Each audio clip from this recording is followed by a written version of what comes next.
Les rapporteurs ayant déjà évoqué le détail des crédits de la mission, et puisque nous le détaillerons durant les prochaines heures, je limiterai mon intervention liminaire au regret de constater qu'entre le projet de loi de finances pour 2024 déposé et le texte présenté ici, nos territoires ultramarins ont, fait très rare, perdu des ressources.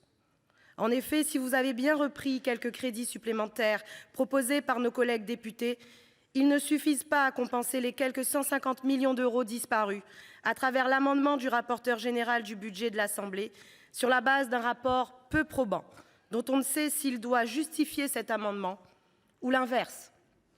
Ce rapport et cet amendement sont malheureusement symptomatiques de la vision dont Bercy considère nos territoires, nos élus ou nos acteurs économiques. La réforme des aides économiques pour 2019 était pourtant un cas d'école. Mais la leçon n'a manifestement pas été complètement retenue, à l'image du réflexe outre-mer depuis 2017. Monsieur le ministre, ceci étant dit, je poursuivrai sur l'importance de la considération de la structure géographique de nos pays, de nos territoires, de l'importance de l'adaptation des normes et des lois à chacun d'entre eux. Le réflexe outre-mer, c'est considérer l'outre-mer dans sa singularité et admettre que cette singularité s'apprécie territoire par territoire, non pas dans une logique de globalisation.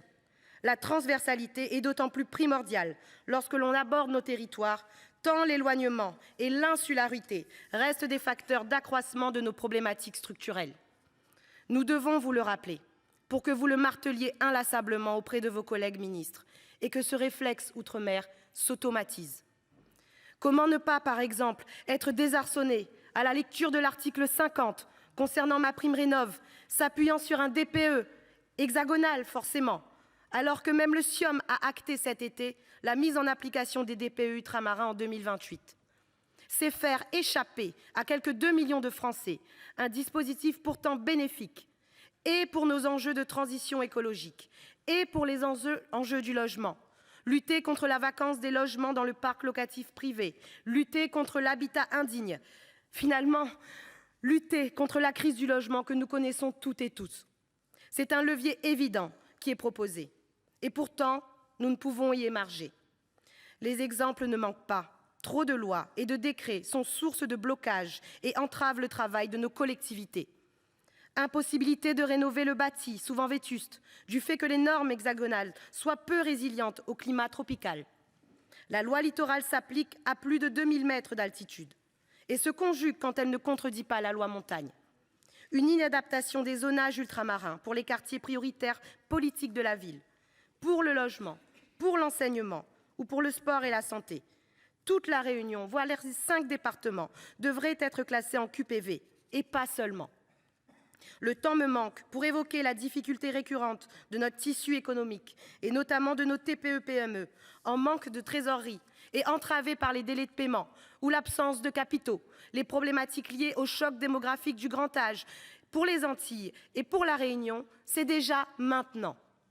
La question centrale de la coopération dans le bassin régional et donc de la libéralisation de certaines activités et marchés pour favoriser la création d'emplois locaux et activer des leviers à titre expérimental pour lutter contre la cherté de la vie doit être abordée avec sagacité et volontarisme. Nous aurons l'occasion, durant ces presque 4 heures de débat, d'y revenir plus en détail et de bien d'autres sujets encore, je l'espère, tels que la protection de la biodiversité.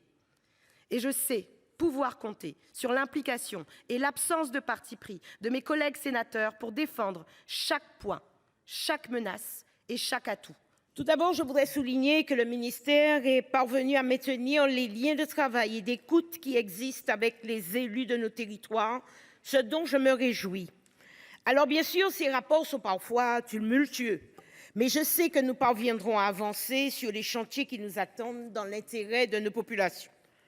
Bien évidemment, je salue les efforts réalisés sur ce budget avec des crédits de la mission de la dite Outre-mer en hausse de 6,9% en AE et 4,6% en CP. Si certaines interrogations demeurent quant à la répartition des crédits, le message envoyé, il faut le reconnaître, est globalement positif. J'essaye toujours d'être juste, donc quand c'est bien, je dis que c'est bien. Ces efforts étant attendus par nos territoires, monsieur le ministre, car tous les indicateurs sociaux sont dans le rouge, en particulier celui du déclin démographique. Tous ces sujets, nous apporterons des propositions dans le cadre du débat. On a de la chance au Sénat de pouvoir débattre. Mais la première urgence, c'est d'agir pour changer le quotidien des habitants des territoires ultramarins. Comme vous le savez, indépendamment du contexte économique actuel, la problématique du coût de la vie est structurelle et persistante dans nos pays. C'est pourquoi je m'étonne de constater que derrière la hausse globale du programme, les crédits à l'aide au fret sont en baisse de près d'un tiers. C'est une disposition qui s'inscrit à rebours de nos dynamiques locales de développement économique. Pour mener une action résolue contre la vie chère, nous vous proposons au contraire, dans nos amendements, de renforcer l'aide au fret en la complétant de nouveaux volets fléchés en direction des produits de première nécessité. Elle permettrait ainsi de garantir à nos concitoyens des coûts accessibles à l'heure où les écarts se renforcent avec l'Hexagone, tiré en premier lieu par les prix de l'alimentation. J'ajoute que parmi les urgences sur les territoires, j'ai souhaité attirer votre attention sur la prise en charge des personnes atteintes de troubles psychiatriques. Plus encore que dans l'Hexagone, des familles sont en grande difficulté pour trouver un accompagnement. C'est pourquoi nous vous proposerons un amendement de soutien aux associations qui œuvrent dans le domaine de la santé mentale pour l'accompagnement et la formation des aidants. Dans un deuxième temps, l'enjeu majeur de cette mission, c'est bien sûr le déploiement des nouveaux dispositifs relatifs à la continuité territoriale et vous m'en voyez réjoui. Comme vous le savez, je suis particulièrement investie sur ce sujet puisque nous appelions déjà de nos vœux des mesures volontaristes dans notre rapport de mars dernier. Parmi les 12 préconisations faites, je constate que 7 sont en cours ou en cours de réalisation. Et je m'en félicite.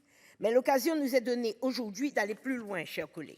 D'abord, en soutenant ma proposition de doubler le montant du fonds d'échange à but lucratif, ce qu'on appelle le FEBEX, accompagner la mobilité de nos jeunes talents artistiques, sportifs et culturels.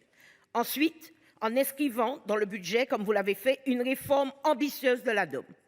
Toutefois, il n'a échappé à personne que la rédaction actuelle de l'article 55 a soulevé partout des inquiétudes profondes qu'il faut entendre et auxquelles il convient de répondre par des garanties concrètes. C'est la proposition que je veux vous faire, mes chers collègues, par mon amendement que j'ai tenté comme un amendement de compromis qui prévoit de transformer le dispositif passeport pour l'installation professionnelle outre-mer en une expérimentation d'une année, d'une durée de 3 et au bout de la deuxième année qu'on puisse faire la première évaluation intermédiaire qui s'attache particulièrement à déterminer si le dispositif aura répondu aux aspirations de nos concitoyens pour le retour au pays, conformément aux engagements du CIOM. Vous savez que je suis particulièrement investie dans ce retour au pays et qu'au travers de dispositifs que j'ai pu mettre en place, nous décomptons déjà 1 millier de Martiniquais accompagnés au retour chez eux.